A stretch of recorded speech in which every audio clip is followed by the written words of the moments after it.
오늘은 성령 강림 주일입니다. 다 함께 찬양하며 주일 예배를 드리겠습니다.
그는 진리의 영이라. 세상은 능히 그를 받지 못하나니 이는 그를 보지도 못하고 알지도 못함이라.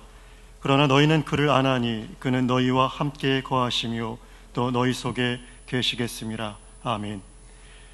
은혜로우신 아버지 하나님, 주께서 택하신 백성 고아와 같이 버려두지 않으시고 언제나 함께하여 주심을 감사드립니다. 성령 하나님, 우리 예배를 주관하여 주시고 각 심령에 충만하게 임재하여 주옵소서. 감사하며 예수님의 이름으로 간절히 기도드립니다. 아멘.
나는 전능하신 아버지 하나님, 천지의 창조주를 믿습니다.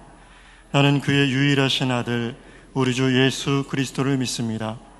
그는 성령으로 잉태되어 동정녀 마리아에게서 나시고 본도 빌라도에게 고난을 받아 십자가에 못 박혀 죽으시고 장사된 지 사흘 만에 죽은 자 가운데서 다시 살아나셨으며 하늘에 오르시어 전능하신 아버지 하나님 우편에 앉아 계시다가 거기로부터 살아있는 자와 죽은 자를 심판하러 오십니다. 나는 성령을 믿으며 거룩한 공교회와 성도의 교제와 죄를 용서받는 것과 몸의 부활과 영생을 믿습니다. 아멘.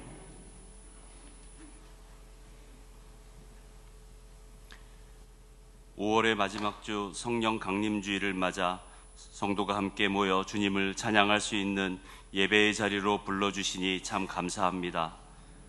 한 주간 주님 뜻대로 살겠다고 생각하며 살았지만 부족함이 참 많았습니다. 입술로는 예수님의 흘리신 보혈의 은혜 하나면 충분하다고 말하면서도 우리 안에 이기심과 탐심으로 내 것을 위한 욕심을 부리며 살지는 않았는지 삶을 뒤돌아보며 회개하오니 용서하여 주시옵소서. 그리고 다시 오실 예수님을 기다리며 마가이 다락방에 임재하셨던 성령님의 임재를 간구합니다. 바라옵기는 메마른 광야에 단비가 내리듯 메말라가는 우리 영혼 위에 성령의 단비를 내려 주시옵소서. 뜨거운 성령의 불로 임재하시어 땅끝까지 이르러 주님의 증인되라 하신 사명을 감당하는 성도가 되게 하시옵소서. 이 나라와 이 땅을 사랑하시는 주님, 코로나로 겪었던 많은 어려움이 이제 하나둘씩 지나가고 일상을 회복하게 하시니 감사합니다. 그러나 최근 우리에게 찾아온 경제적 어려움과 전쟁의 공포 그리고 자연재해는 세상 많은 사람의 근심과 걱정이 되고 있습니다. 주님, 바라옵기는 이런 근심과 걱정 때문에 두려움에 떠는 성도가 되지 않게 하시고 하나님 나라를 위해 깨어 기도하는 성도가 되게 하시옵소서. 그리고 세상 사람들이 모든 가치를 돈에 두고 세상을 바라보며 걱정할 때 주의 백성들은 주님만 바라보며 감사와 찬양으로 기도하게 하시옵소서. 세상의 어려움으로 찾아오는 두려움과 근심은 우리의 기도가 되게 하시고 주님 만나는 기쁨이 되게 하시옵소서.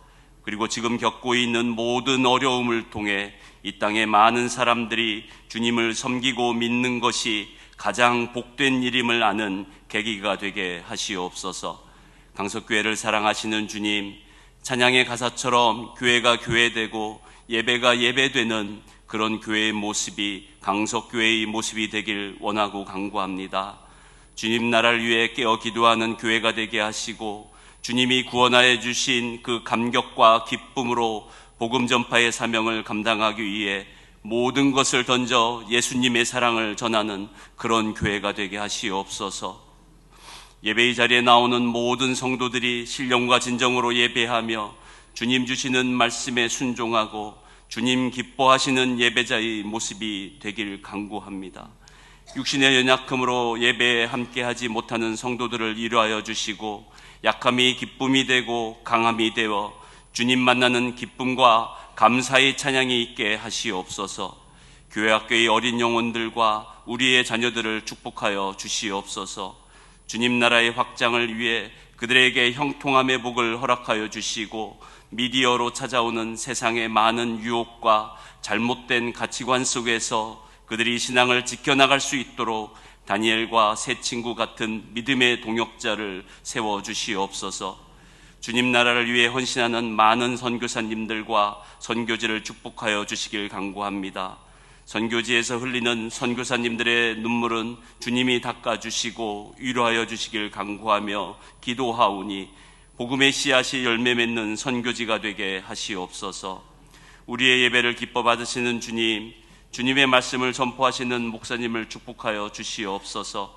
주님 나라를 위해 기도하시며 말씀 전하실 때마다 입술에 권능을 더하시어 은혜가 넘쳐나는 시간이 되게 하시옵소서. 올려지는 할렐루야 찬양대의 찬양을 흠양하여 주시고 기쁘게 받아주시길 간구하오며 이 모든 말씀 예수님의 이름으로 기도드립니다. 아멘.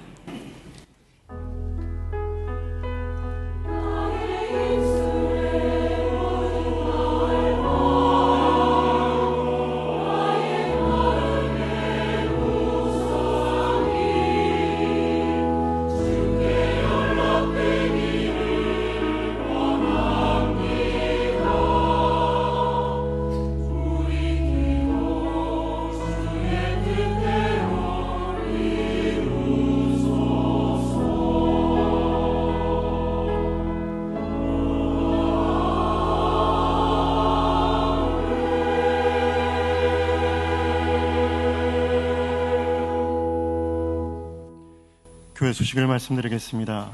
오늘은 성령 강림 주일이며 기관의 날입니다. 다음 주일 1, 2, 3부 예배에는 성찬식이 있습니다. 다음 주일 오후 예배는 3, 4 남전도의 헌신 예배입니다. 모임입니다. 원례가 있습니다. 주보를 참고해 주시기 바랍니다. 연합구역 예배가 6월 2일 금요일 오전 11시에 있습니다. 30일 화요일 구역 인도자 모임은 휴강입니다. 알림입니다. 가정사역위원회 주관으로 어버이날 선물이 준비되어 있습니다. 70세 이상 성도님 가정에 하나씩 수령해 가시기 바랍니다. 강서지방의 어린이 예능대회에서 수상한 학생들이 있습니다. 수상자 명단은 주보를 참고해 주시기 바랍니다. 중등부 정도 축제가 오늘 오전 11시에 있습니다. 찬양대 임명되신 분들이 있습니다. 주보를 참고해 주시기 바랍니다. 강서지방의 남전도회 연합회 어울림 한마당이 29일 월요일 오전 10시부터 부천 체육관에서 있습니다. 교회에서 버스 출발 시간은 오전 8시 30분과 오전 9시 30분입니다. 온 가족이 참여할 수 있는 프로그램이 준비되어 있습니다. 많은 참석 부탁드립니다. 교우 소식입니다. 415구역 전병욱 명예집사님, 유지의 명예권사님께서 은혜에 감사하시며 아름다운 꽃을 헌물하셨습니다. 결혼 소식입니다.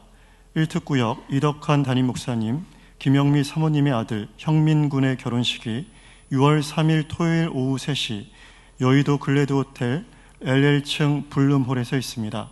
버스 출발은 오후 1시 50분입니다. 이 시간 찬송 191장 부르시면서 봉헌하시겠습니다.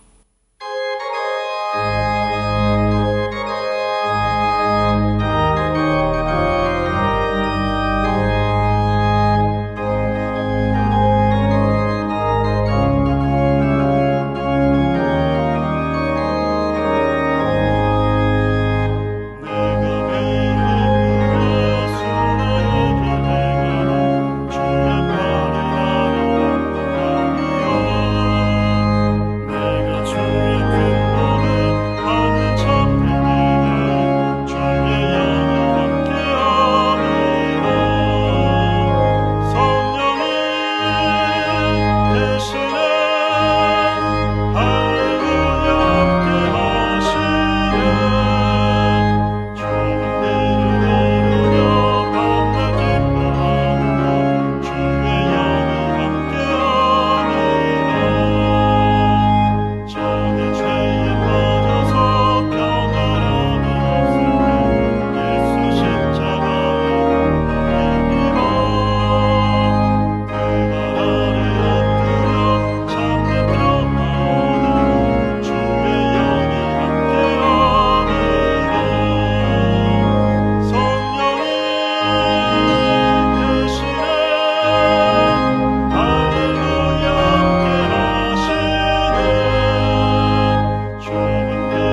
사랑하사 자녀 삼아 주시고 주의 영으로 나와 함께 하심으로 좁고 광야 같은 이 길을 걸으면서도 기뻐할 수 있게 하시는 하나님의 은혜와 사랑 진심으로 감사를 드립니다.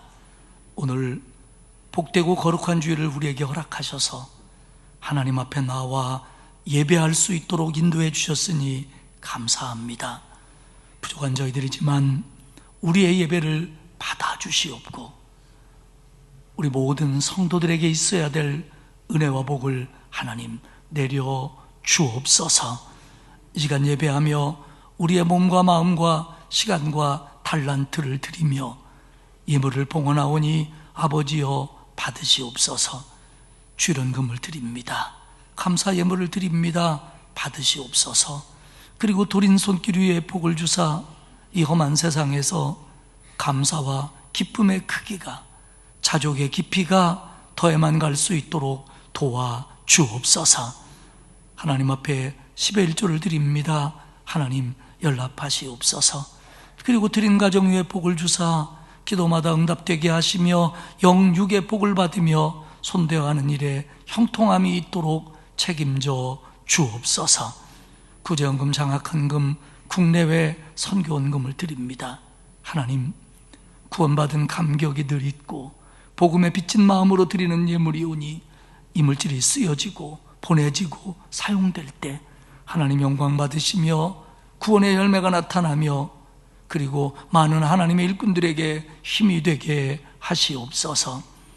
선언금을 드리는 간절한 마음들을 응답해 주시고 오늘 꽃꽂이 예물을 드리는 권사님의 가정을 축복하셔서 나이 들어가며 강건하게 하시고 자녀 손들을 위한 기도마다 응답되게 하시며 온 가족이 영육간에 복을 받게 하시옵소서. 하나님, 계속되고 있는 전쟁, 내란들 그리고 천재지변, 재난들로 인하여 힘들어합니다. 우리의 지혜와 능력으로 해결할 수 없는 것이 오니 하나님 도와주옵소서. 하나님이 그치게 하시고 하나님이 막아주시고 하나님이 고치시고 하나님이 바로잡아 주옵소서. 특별히 이 땅, 이 민족 하나님의 은혜 가운데 여기까지 왔는데 주께로부터 멀어지지 않게 하시고 회개하고 돌아서는 민족이 될 수 있도록 만들어 주시며 하나님의 공의와 하나님의 말씀의 가치가 얼마나 소중한지 깨닫는 복된 나라 되게 하시옵소서. 그로 인해서 이 나라의 모든 것들이 하나님의 축복 가운데 이루어질 수 있도록 책임져 주옵소서. 하나님, 우리 교회 영혼 구원에 앞장서게 하시고 우리 교회를 통해서 더 많은 영혼들이 구원받고 길을 발견하며 희망을 얻게 하시되 우리 연로하신 어른들, 병약한 성도들을 고쳐 주옵소서. 질병으로 고통받는 이들을 치유하여 주시며 마음의 병으로부터 자유롭게 하시옵소서. 경제적인 어려움 가운데 하나님 길을 열어주시고 이겨내게 하시며 우리의 자녀들의 앞길을 축복하시되 하나님의 사람으로 우뚝 서게 하시며 말씀으로 자라나는 교회학교 아이들과 우리의 자녀들이 말씀 가운데 승리하게 하시옵소서. 하나님, 이번 한 주간도 하나님이 우리를 도와주시어서 하나님이 주시는 기쁨, 하나님이 주신 자족, 하나님이 주시는 감사가 우리 성도들 가정에, 직장에, 일터에, 삶 속에 충만하도록 도와주옵소서.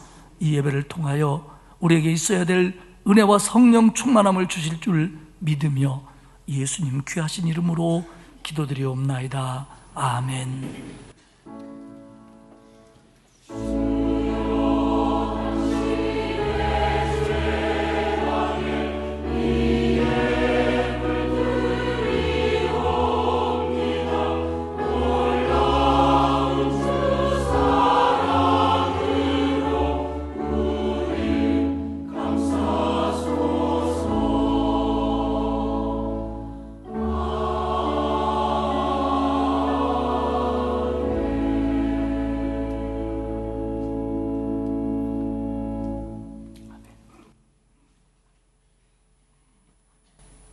오늘 우리에게 주시는 하나님의 말씀은 요한복음 10장 7절에서 15절까지의 말씀입니다.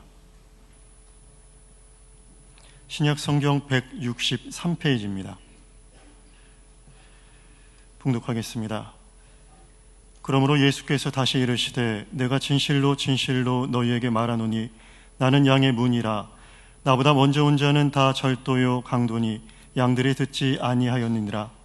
내가 문이니 누구든지 나로 말미암아 들어가면 구원을 받고 또는 들어가며 나오며 꼴을 얻으리라.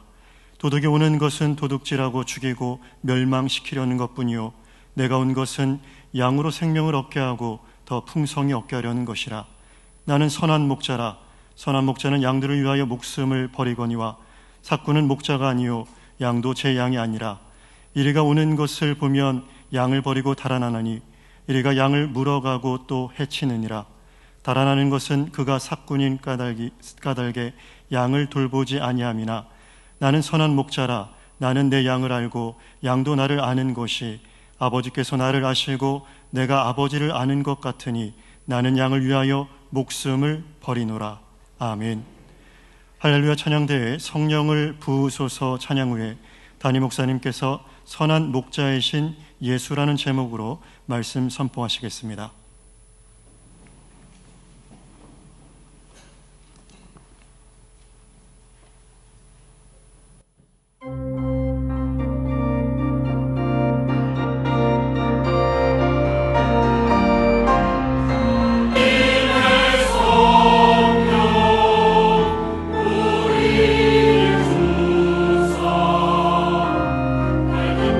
우리 마음에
은혜스러운 찬양이었습니다.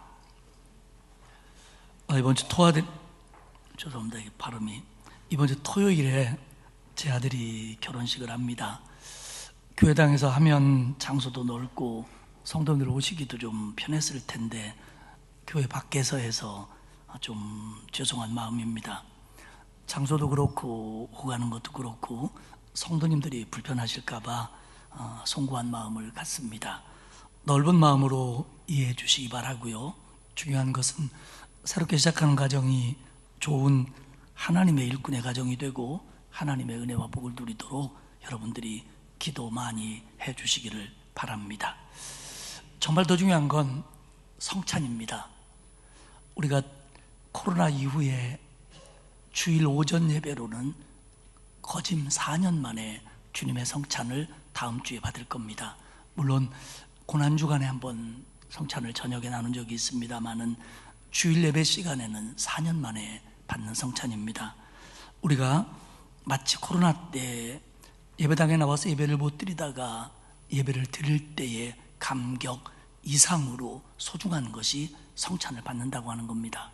주님이 우리를 구원하시고 십자가에서 살을 찢고 피를 흘리신 것을 다시 한번 내 몸으로 기억하고 인정하고 감사하고 체험하는 은혜가 성찬의 은혜입니다. 한 주간 동안 내일 체육대회도 있고 목사네 집 결혼식도 있고 하지만 그런 것보다는 한 주간 동안 4년 만에 받는 이 성찬에 대해서 생각하시고 기도하시고 준비하시고 다음 주일에 다 나와서 예배할 수 있기를 주님의 이름으로 부탁을 드립니다. 예수님께서 이 땅에 오셔서 하나님의 나라 말씀을 전하시고 가르치시고 병자들을 고치시고 표적을 행함으로써 예수님을 따르는 사람들도 많이 있었지만은 예수님을 대적하는 사람들도 참 많았습니다. 요한복음에서는 그들을 예수님을 대적하는 사람들을 통칭하여 유대인들이라고 적고 있습니다. 이때 유대인들은 모든 유대인을 말하는 게 아니라 예수님을 대적하는 유대인들 또는 유대인 지도자들을 의미합니다. 그리고 요한은 어떤 때는 그들의 종파나 직책을 꼭 집어서 바리새인들이, 서기관들이, 제사장들이 혹은 대제사장과 바리새인들이 이렇게 했다라고 구분지어 말하기도 합니다. 이런 사람들, 그러니까 예수님을 대적하는 사람들의 공격, 예수님을 함정에 빠뜨리고 예수님을 처벌하는 것이 정당하다는 구실을 얻기 위하여 예수님의 행동 하나, 말씀 하나를 물고 늘어지며 반대하는 그들의 공격들이 강해져 가고 심화되어 가더라도 예수님은 굴하지 않으셨습니다. 그래서 전할 말씀을 전하고 가르치실 내용을 가르치십니다. 하지만 시간이 지나면서 이제 예수님은 전략적으로 많은 무리나 대중들 전체를 놓고 말씀을 가르치는 것보다는 이제 제자들을 중심으로 말씀을 가르치고 전하는 일에 더 많은 시간을 점점 할애하십니다. 요한복음에 있어서 요한복음 10장은 예수님이 일반 대중 전체 무리를 놓고 반대하든 찬성하든 전체 무리를 놓고 전한 메시지들의 마지막 장입니다. 그리고 이제 요한복음 10장 이후로는 주로 제자들을 상대로 집약적인 말씀을 가르칩니다. 또한 우리가 읽은 이 요한복음 10장은 요한복음 8장과 9장의 연속선상에 있습니다. 반대자들은 요한복음 8장에서 음행하다 현장에서 잡힌 여인을 끌고 와서 예수님을 함정에 빠뜨리려고 했지만 실패합니다. 9장에서는 예수님이 날 때부터 맹인으로 태어난 자를 치유하여 눈을 뜨게 하시는 표적을 행했는데도 불구하고 그들은 아무리 그래도 우리는 예수를 하나님께로부터 온 사람이라고 인정할 수 없다, 이렇게 반대를 합니다. 이렇게 여전히 예수를 대적하는 바리새인들, 유대 종교의 지도자들, 그리고 찬반이 섞여 있는 군중들을 향하여 예수님은 요한복음 10장에서 비유를 통해서 말씀하시는 것으로 10장을 시작하십니다. 첫 번째 얘기는 바리새인들을 비롯한 유대 지도자들이 이스라엘의 진정한 목자가 될 수 없음을 비유를 통해서 먼저 말씀을 하십니다. 요한복음 10장 1절을 봅시다. 내가 진실로 진실로 너희에게 이르노니 문을 통하여 양의 우리에 들어가지 아니하고 다른 데로 넘어가는 자는 절도며 강도요. 오늘 1절 이하의 말씀은 6절에서 얘기하고 있는 것처럼 예수님의 비유이며 예시입니다. 우리는 이 말씀을 이해하기 위해서는 먼저 예수님 당시에 팔레스타인의 우리들, 양이라든지 짐승을 기르는 이 우리의 형태를 알아둘 필요가 있습니다. 그 당시에 우리는 둥근 모양이거나 네모난 모양으로 우리가 흔히 생각하는 울타리 혹은 돌벽에 쌓여있는 제한된 공간입니다. 대부분은 지붕은 없었지만 어떤 때는 포도나무 밑에 그 우리를 둠으로써 그 나무가 자연적으로 지붕 역할을 하게 하기도 했습니다. 그리고 오늘 문이라고 얘기하는데 우리가 이 문이라고 말하고 있는 이곳은 우리가 알고 있는 그런 문의 형태를 갖고 있지 않습니다. 기둥이 있고 문이 달려있는 그런 문이라기보다는 오히려 출입구라고 하는 표현이 맞을 겁니다. 그런데 이 출입구, 그러니까 그게 돌이든 나무이든 둥글든 네모났든 간에 쌓여있는 곳에 유일한 출입구, 그게 바로 문이라는 겁니다. 밤이 되면 들에 있던 양떼들은 이 문을 통하여, 아니 이 출입구를 통하여 우리 안으로 들어갑니다. 그리고 문지기는 양들이 다 들어가면 개수를 하고 그리고 그 문, 아니 출입구에 들어 눕습니다. 이때 문지기는 목자일 수도 있고 목자 중 하나일 수도 있고 목자의 조수일 수도 있습니다. 문지기는 출입구를 막고 누움으로써 그 울타리에, 울 안에 문이 될 뿐만 아니라 그 안에 있는 양들의 보호막이 됩니다. 그렇기 때문에 어떤 사람도 이 문지기를 통하지 않고는 우리 안으로 들어갈 수 없습니다. 들어갈 수 있는 방법은 담을 넘는 방법밖에 없다는 겁니다. 그러므로 이 문지기를 통하지 않고 다른 담을 넘어 들어가는 사람, 담이든 울타리든 넘어가는 사람은 절도요 강도일 수밖에 없다라는 게 오늘 예수님의 말씀입니다. 물론 여기서 절도요 강도요라고 얘기하고 있는 사람들은 계속해서 예수님을 공격하고 있는 바리새인들과 유대인 지도자들을 가리키는 게 분명합니다. 2절에 말씀하십니다. 문으로 들어가는 이는 양의 목자다. 문지기가 목자 중에 조수인 경우 목자는 그 문을 통해서 들어간다는 겁니다. 그럼 3절에 보면 문지기는 그를 위하여, 목자를 위하여 문을 열고 양은 그의 음성을 듣나니 그가 자기 양의 이름을 각각 불러 인도하여 내느니라. 오늘 그 1절에서 6절까지의 말씀 중에 가장 중요한 말씀이 3절인데 이 3절에는 4개의 동사가 사용됩니다. 첫 번째가 연다입니다. 연다. 문지기는 목자를 위해서 문을 연다. 지금 문지기의 행동은 지금 오고 있는 그 사람이 이 양들의 진짜 목자이며 적법한 목자임을 인정한다는 겁니다. 그렇기 때문에 문을 엽니다. 두 번째 동사는 듣는답니다. 양은 목자의 음성을 듣나니, 목자를 알아보는 것은 문지기뿐만이 아닙니다. 양들 역시도 자기의 목자를 알아봅니다. 그리고 그의 목소리를 알고 인식합니다. 양들은 이성이 없는 짐승이지만 자신을 돌보는 목자가 누구인지 정도는 압니다. 그리고 그의 음성을 기억합니다. 그리고 그의 음성을 듣고 그의 음성에 따릅니다. 듣습니다. 세 번째는 부른답니다. 목자는 자기 양들의 이름을 각각 부릅니다. 그가 자기 양의 이름을 각각 불러. 이 양들은 지금 목자의 양입니다.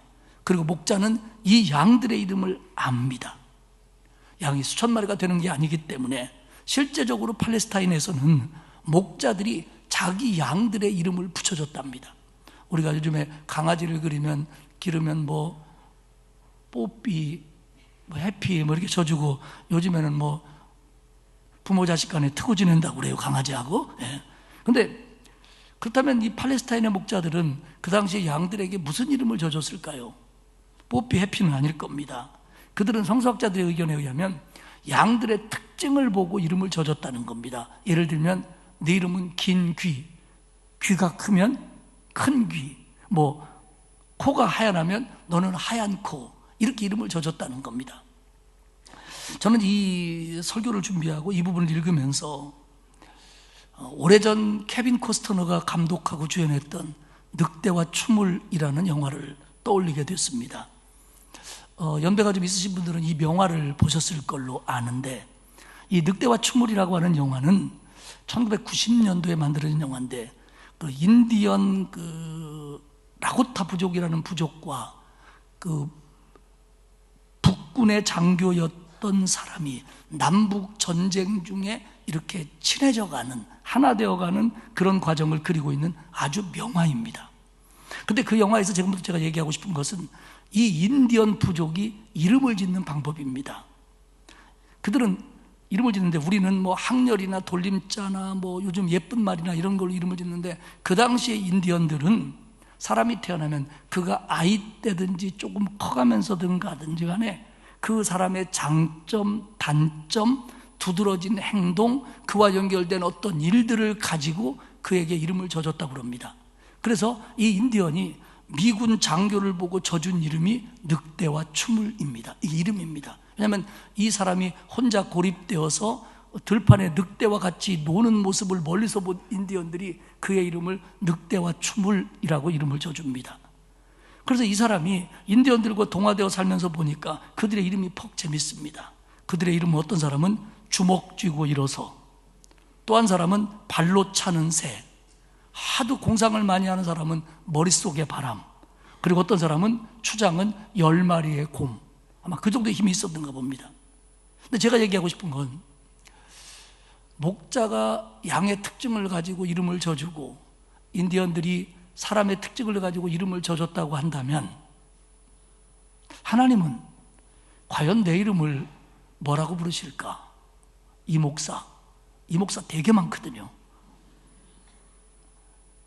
만약 이런 식으로, 그냥 제가 상상을 해봤어요. 설교 준비하면서 이런 식으로 이름을 짓다면 제 이름을 신실한 종이라고 해주실까? 그럴듯한 종이라고 하실까? 예수로 충만한 사람이라고 불러주실까? 예수로 덜 충만한 사람이라고 부르실까? 저는 오늘 이 설교를 준비하면서 그런 고민에 잠깐 사로잡혀 있었습니다.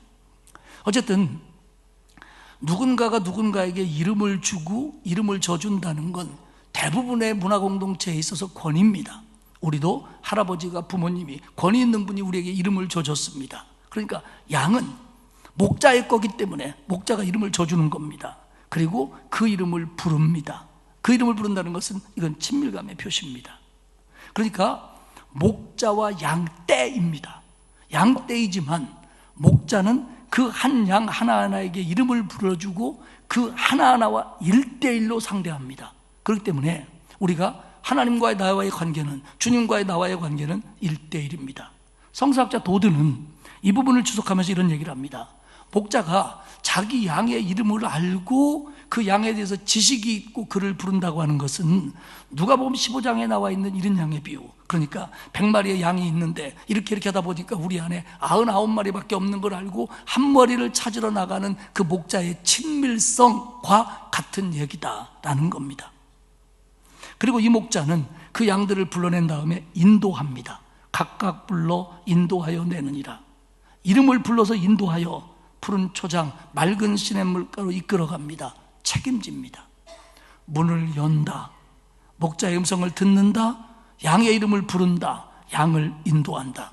이 네 가지의 동사는 양과 목자가 얼마나 구체적으로 친밀하며 얼마나 끈끈하며 얼마나 실제적인 관계 속에 있는지를 나타내주는 동사들입니다.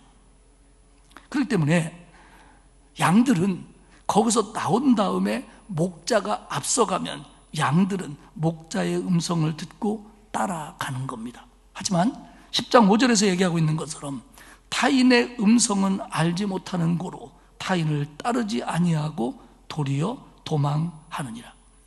양들은 자기 목자만의 음성만을 알고 들을 뿐이지 다른 사람의 소리를 듣지 않습니다. 그렇기 때문에 그 양들은 다른 사람을 따라가지 않는다라고 오늘 예수님은 말합니다. 이 5절에서 얘기하고 있는 타인이 구체적으로 누구를 말하는지는 규정하고 있지 않습니다. 그러나 분명한 것은 이 타인은 이 양들의 목자가 아니라는 겁니다. 그렇기 때문에 양들은 그걸 알고 그 음성을 모르기 때문에 그 음성을 듣지도 않고 그 음성을 듣고 따라갈 리도 없다라는 겁니다. 결국 예수님께서 말씀하신 이 비유의 내용들은 이 양들은 자기 목자를 알고 자기 목자를 신뢰하고 자기 목자에게 의존하고 있다는 겁니다. 그 목자를 따라가고 그 목자가 인도하는 대로 가고 있다는 겁니다. 의존한다는 겁니다. 그런데 강도와 절도는 양의 우리를 침범해서 양을 훔쳐가려고 하지만 목자는 철저하게 이 양들을 알고 보호하며 인도한다는 겁니다. 결국 이 얘기의 핵심은 지금까지의 바리새인들이나 유대 종교 지도자들은 양들을, 이스라엘 백성들을 울 안에서, 하나님의 품 안에서 훔쳐내어 가고 있지만, 그러나 이 양들의 진정한 목자는 예수님이시고 양들은 이 예수님만을 따라야 된다라는 이야기입니다. 하지만 6절에 의하면 그들은 예수님이 하신 말씀의 의미를 다 알지는 못했다라고 이야기를 합니다.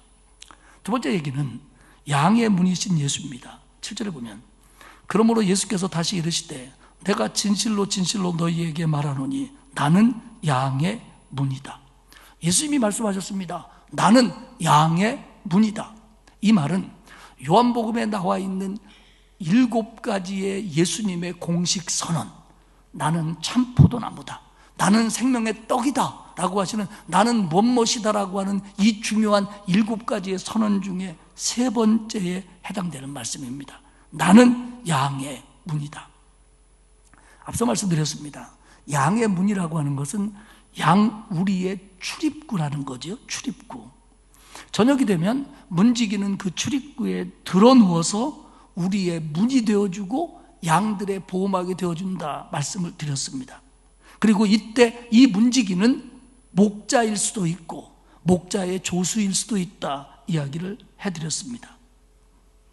그러면 예수님이 앞에서는 목자라고 하더니 지금은 양의 문이라고 하는 것이 이게 상충될 수 있는 거 아니냐 생각하시는데 그렇지 않습니다. 즉 예수님은 문지기인 동시에 양의 문인 동시에 그들의 목자라는 겁니다. 실제적으로 그런 경우가 있습니다.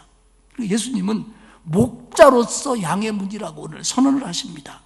이때 양에게 문지기와 문은 동일한 역할입니다. 예수님은 양의 문이기 때문에 양들은 예수님을 통해서만 우리 안으로 들어갈 수 있고 예수님을 통해서만 우리 밖으로 나올 수 있습니다. 예수님만이 양의 문이 되어서 양떼들을 지키고 보호하신다는 걸 분명히 오늘 본문을 얘기합니다. 그래서 8절에 말씀하시기를 나보다 먼저 온 자들은 다 절도요 강도니 양들이 듣지 아니하였느니라. 지금까지 유대 종교 지도자들을 얘기합니다. 그러면서 요한복음 10장 9절에 뭐라고 얘기하면 이렇게 얘기하세요. 내가 문이니 누구든지 나로 말미암아 들어가면 구원을 받고 또는 들어가며 나오며 꼴을 얻으리라. 예수님이 양의 출입구이기 때문에 양의 문이기 때문에 예수님을 통하지 않고는 아버지 품으로 들어갈 수가 없습니다. 예수님을 통해서만 그 우리 안으로 그 안락한 하나님의 품으로 들어갈 수 있다는 겁니다. 그렇기 때문에 예수님은 우리를 구원으로 인도하는 하나님의 문이십니다. 문이십니다. 그리고 들어가며 나오며 꼴을 얻느니라.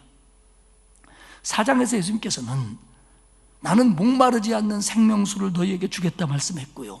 6장에서는 나는 생명의 떡이시다 선언했습니다. 본문에서는 생명의 꼴을 주시겠다는 겁니다.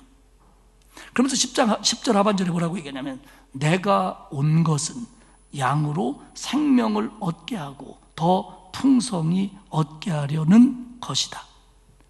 도둑은 왜 오느냐? 양을 위해서 오는 게 아니라 양을 끌어다가 멸망시키고 자기의 사리사욕을 채우기 위해서 오지만 예수님은 양의 문이 되어서 그 문을 통해서 구원을 얻고 영생의 기쁨을 누리게 하시기 위해서 오셨다는 겁니다. 그 양의 문이라는 겁니다. 생명을 얻게 하시려고 구원입니다. 더 풍성히 얻게 하려는 것이라. 사랑하는 여러분, 우리 예수 믿는 사람들이 예수 그리스도의 십자가의 보혈을 믿음으로 구원받았습니다. 그런데 구원받은 것으로 끝나는 게 아니에요. 우리는 이 구원받았다는 믿음과 확신과 신뢰 때문에 이 구원의 확신이 우리의 말, 우리의 행동, 우리의 삶, 우리의 인생 전부에 영향을 미쳐서 그것 때문에 모든 것을 이겨낼 수 있는 기쁨이 있고 감사의 원동력이 되고 힘이 된다는 겁니다. 이게 뭐냐? 구원의 풍성함입니다. 그러니까 단순히 구원받았다는 걸 믿는 것이 아니라 그것을 믿는 사실로 인해서 내 삶이 달라지는 것, 이게 뭐냐? 풍성함입니다. 너희들이 생명을 얻게 하고 더 풍성히 얻게 하려 합니다. 이게 예수님이 양의 문이 되신 목적이라는 겁니다. 요한복음 3장 16절은 분명히 얘기합니다. 하나님이 세상을 이처럼 사랑하사 독생자를 주셨으니 이는 그를 믿는 자마다 멸망하지 않고 영생을 얻게 하려 하십니다. 누구를 통해서도 그 무엇으로도 구원을 얻지 못합니다. 영생을 얻지 못합니다. 오직 예수 그리스도 뿐입니다. 제가 이럴 때마다 늘 말씀드립니다. 우리 복음의 구원과는 배타적입니다. 다른 것으로는 안 되는 거예요. 이것뿐이에요. 유일합니다. 오직 예수를 통해서만 그 안으로 들어갈 수 있습니다. 예수 그리스도는 양의 문이십니다. 그리고 그 문을 믿고 들어간 사람들은 그분이 우리의 삶을 들어가며 나가며 풍성하게 하십니다. 참 기쁨과 참 평화와 진정한 꿈을 꾸게 하시며 우리에게 참 행복을 주십니다. 예수 그리스도는 우리를 하나님에게로 이끌어가는 유일한 분이심을 믿으시기를 축복합니다. 마지막으로 세 번째 얘기는 선한 목자이신 예수님입니다. 11절에 보면 나는 선한 목자라. 선한 목자는 양들을 위해서 목숨을 버리거니와. 나는 선한 목자라. 앞서 말씀드린 나는 멋멋이다라고 예수님이 공식 선언하는 요한복음의 7가지의 선언 중에 4번째입니다. 그렇기 때문에 성서학자들은 이렇게 요한복음 10장에서 예수님의 7가지의 선언 중 2개나 나오기 때문에 요한복음 10장이 요한복음에서 차지하는 위치가 굉장히 크다라고 이구동성으로 이야기를 합니다. 선한 목자는요, 우리의 출입구에 누워서 그냥 누워 있기만 하지 않습니다. 선한 목자는 양의 문이 되어줄 뿐만 아니라 그들의 목자로서 자기 목숨을 아끼지 않습니다. 여기서 예수님이 나는 선한 목자다 라고 말씀하셨는데, 이 선한이라고 번역된 이 헬라어가 성경 속에서는 여러 군데 나옵니다. 그런데요, 이 헬라어가 칼로스라고 하는 단어인데, 이 단어는 의미가 이겁니다.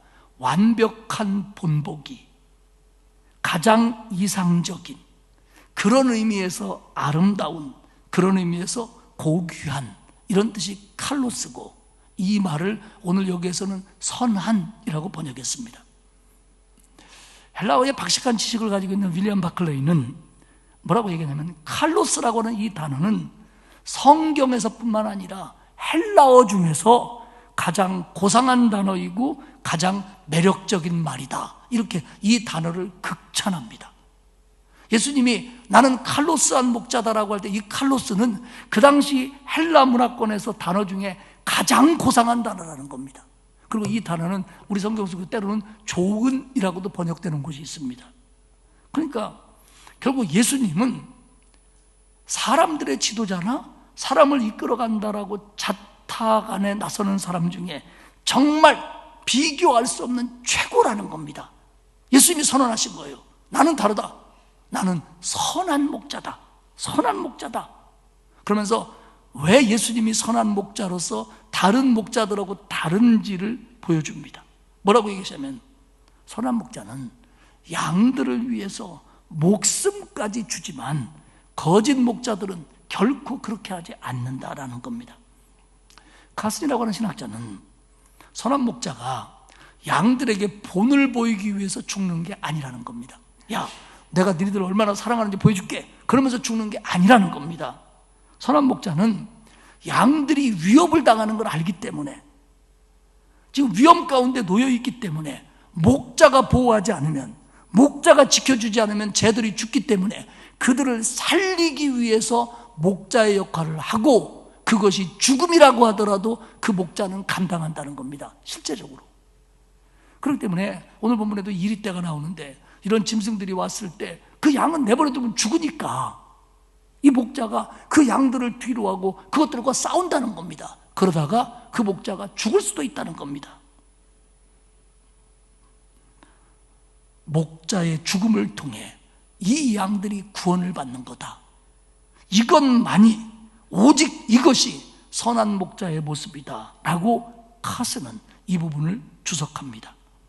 사랑하는 여러분, 선한 목자는 양들을 위하여 목숨을 버리거지와, 결국 이 말은 예수 그리스도가 나를 구원하기 위해서 십자가의 대속의 죽음을 당하신 걸 의미합니다.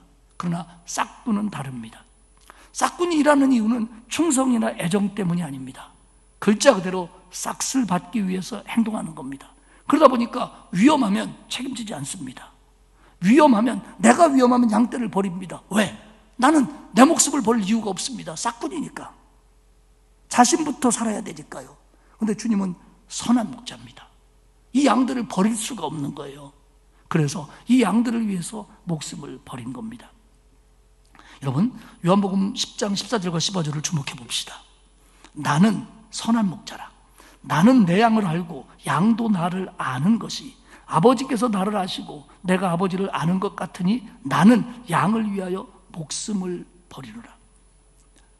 왜 선한 목자냐면 양에 대해서 너무 잘 알고 있다는 겁니다. 지금 양을 해치려는 짐승이 나타났는데 목자가 도망가면 이 양들은 그냥 죽어요. 그냥 물려가요. 그냥 그것들의 밥이 됩니다. 목자가 이 사실을 알기 때문에 양을 지키는 겁니다. 예수님은 저와 여러분을 너무 잘 알고 있어요. 양 같은 우리를 그냥 내버려두면 제멋대로 살다가 심판받아서 영원한 형벌에 처해질 수밖에 없다는 걸 압니다. 그래서 우리를 그냥 둘 수가 없는 거예요. 그래, 니네 네 멋대로 살다 그렇게 죽어, 그렇게 심판받아, 이렇게 둘 수가 없는 거예요. 왜? 목자 아니면 그렇게 될 수밖에 없으니까. 이 양이라는 게요, 보통 생물도 그렇고 동물도 그렇고 보호 본능도 있고 나름대로 살아가는 능력이 있어요. 예를 들어 청개구리 같은 경우는, 그게 왜 청개구리인데요, 말 안 들어서 청개구리가 아니라 동네가 파란색이라 청개구리예요. 왜? 보호받으려고. 그리고 이 청개구리가요, 흙으로 가면요 갈색 개구리로 바뀝니다. 근데 양은요, 이 귀가 나빠갖고 소리도 멀리서 못 듣는데요, 후각이 약해서 냄새도 잘 못 맡는데요, 게다가 시력도 나쁘답니다. 결정적으로 얘들이 쇼딸입니다. 그래서 빨리 도망을 못 가요. 그렇기 때문에 얘들은 뭐가 오면 그냥 잡혀 죽는 거예요. 그렇기 때문에 그걸 목자가 너무 잘하는 거예요. 이 양들은 나 아니면 죽는다, 내가 버리면 죽는다, 내가 지켜줘야 된다, 이걸 아는 게 선한 목자예요. 그렇기 때문에 그 일을 감당하신다는 거예요.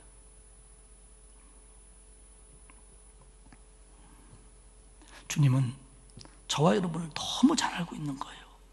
주님 없으면 안 된다는 걸 아는 거예요. 주님이 그 벌을 받지 않으면 우리가 그 벌을 감당할 수 없는 걸 아시는 거예요. 그래서 그 목자는 양을 위해서, 우리를 위해서, 나를 위해서 십자가에서 그 죽음을 당하신 겁니다. 그래서 주님은 스스로 말씀하십니다. 나 같은 목자는 없다. 나는 선한 목자다. 나는 양의 문이다. 나를 통해서 와야 되고 나는 너희를 끝까지 책임질 거다. 그러면서 16절에 이 우리 안에 들지 않은 다른 양들도 있다. 나는 그들의 목자가 되어서 그들을 인도해서 너희와 한 무리를 되게 하겠다. 그 당시 유대인들이 생각하고 있는 유대교를 넘어서, 이스라엘을 넘어서 더 많은 사람들을 구원하시겠다고 하는 하나님의, 주님의 약속이었고, 그 약속은 이루어져서 저와 여러분이 그 우리 안에 지금 들어 있습니다. 예수님은 예수님의 죽음에 대해서 10장 18절에 이렇게 얘기하십니다. 이를 내게서 빼앗는 자가 있는 것이 아니라 내 목숨을 누가 빼앗는 게 아니다. 내가 스스로 버리노라. 나는 버릴 권세도 있고 다시 얻을 권세도 있으니 이 계명은 내 아버지에게서 받았노라. 그러니까 예수님은 이 땅에 어떤 세력이, 다시 말하면 사회적으로 보면 유대인의 지도자들이나 유대인의 공권력이나 그 힘이 세거나, 아니면 영적으로 보면 사단의 권세가 세서 하나님의 능력이 그것만큼 안 돼서 예수님의 능력이 부족해서 죽는 게 아니라는 얘기입니다. 예수님은 그들에게 져서 그들이 빼앗아서 죽는 게 아니고 하나님의 뜻 가운데서 예수님이 자신하여 자기의 목숨을 내놨다는 겁니다. 십자가에서 우리를 위해서 죽으신 예수님의 죽음이 복음의 핵심입니다. 이사야는 일찍이 53장 6절에서 이 일을 이렇게 예언합니다. 우리는 다 양 같아서 그릇 행하여 각기 제 길로 갔거늘 여호와께서는 우리 모두의 죄악을 그에게 담당시키셨도다. 그러니까 예수님이 아니면 우리가 다 벌을 받아야 되는데, 우리는 다 양 같아서 제멋대로 살고 제 길로 가다가 망할 수밖에 없기 때문에 주님 스스로가 목자로서 그들을 너무 잘 알기 때문에 스스로 죽음을 당하셨다는 겁니다. 사랑하는 여러분, 18절의 의미가 뭡니까? 예수님은 죽음까지도 수동적으로 당하시는 분이 아니라 죽음도 능동적으로 주관할 수 있는 분이라는 겁니다. 그러면 이 세상에서 죽음을 능동적으로 주관할 수 있는 분이 누굽니까? 하나님이고 하나님의 아들 메시아밖에 없는 겁니다. 보이기에는 죽음을 당한 거지만 그러나 그건 하나님 쪽에서의 능동적인 선택이었다는 겁니다. 왜? 하나님의 원칙은 정확해서 죄인은 죽어야 하고 죽지 않으면 용서가 없기 때문에 우리는 죄인이고 우리는 죽을 수밖에 없기 때문에 그 사실을 아는 목자가 대신 죽어주는 겁니다. 그래서 하나님은 그 사실을 가지고 용서하는 겁니다. 할렐루야. 사랑하는 여러분, 우리는 이 사실이 교리나 이론이 돼서는 안 됩니다. 우리의 삶 속에서 늘 하나님과 나와 관계를 새롭게 하는 가장 베이스여야 되고, 그리고 이것으로 인해서 삶에 힘을 얻고, 그리고 어려움이 오고 눈물 나고 쓰러지고 자빠지는 환경이 늘어난다고 하더라도, 그래, 선한 목자가 나를 위해서 죽으셨는데 어디 그뿐입니까? 목자는 양을 위해서 죽을 뿐만 아니라 양을 지켜요, 인도합니다. 주님은 죽으셨지만 부활해서 승천하셨고, 예수 그리스도 그분의 영이, 성령이 우리에게 오셔서 우리를 인도가시는 목자가 되어주시는 겁니다. 할렐루야. 말씀을 맺겠습니다. 예수님은 양의 문이십니다. 예수님 아니면 누구도 하나님의 품 안으로 들어갈 수 있는 사람이 없습니다. 생명의 잔잔한 시냇가도 영생의 푸른 초장도 들어갈 수 있는 유일한 문은 예수님밖에 없습니다. 또한 예수님은 선한 목자입니다. 나같이 보잘것없는 양을 구원하기 위해서 그 선한 목자가, 그 칼로스한 목자가 나를 위해서 십자가에서 목숨을 버립니다. 그리고 나를 안으시고 나를 붙드시고 나의 선한 목자가 되셔서 지금도 인도하십니다. 다시 말씀드리지만 성령으로 나에게 임하시어서 나의 삶을 개입하시며 나를 참 기쁨의 길로, 승리의 길로, 궁극적으로 천국의 길로 그 목자이신 주님이, 목자이신 성령이 우리를 이끌어 가십니다. 목자만 양을 아는 게 아니라 양도 그 목자를 알고, 그 목자 음성 말고는 다른 음성을 들으면 내가 죽는 거다 생각하고 그 음성만을 듣고 주님과 함께 그 음성에 순종하며 걸어가는 우리 모든 선한 양들이 될 수 있기를 주님의 이름으로 축복합니다. 하나님 고맙습니다. 우리가 다 양 같아서 각기 제 길로 가려고만 하는데 선한 목자이신 예수 그리스도를 보내주셔서 양의 문이 되어 우리를 하나님께로 인도하시고, 그렇게 하기 위해서 나를 위하여 십자가에 달려 죽어주신 은혜 다시 한번 생각하며 감사를 드립니다. 하나님, 내게 이토록 선한 목자가 있음으로 인하여 감사할 수 있게 하시고 기뻐할 수 있게 하시고 그 목자의 음성만 듣고 순종하며 따라가는 복된 양들이 되게 하옵소서. 감사드리며 예수님의 이름으로 기도합니다. 아멘. 569장 찬송하겠습니다.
이제는 우리의 선한 목자 되신 우리 주님 예수 그리스도의 은혜와 하나님 아버지의 넓고 크신 사랑하심과 성령님의 감화감동 위로 교통하시는 역사가 양의 문이시오 선한 목자이신 주님만 믿고 그 음성만 듣고 따라갈 것을 다짐하는 온 성도들 머리머리 위에와 그 가정과 자녀와 일터 위에와 우리 교회와 이 나라 위에 이제로부터 영원까지 함께 하옵시기를 간절히 축원하옵나이다. 아멘.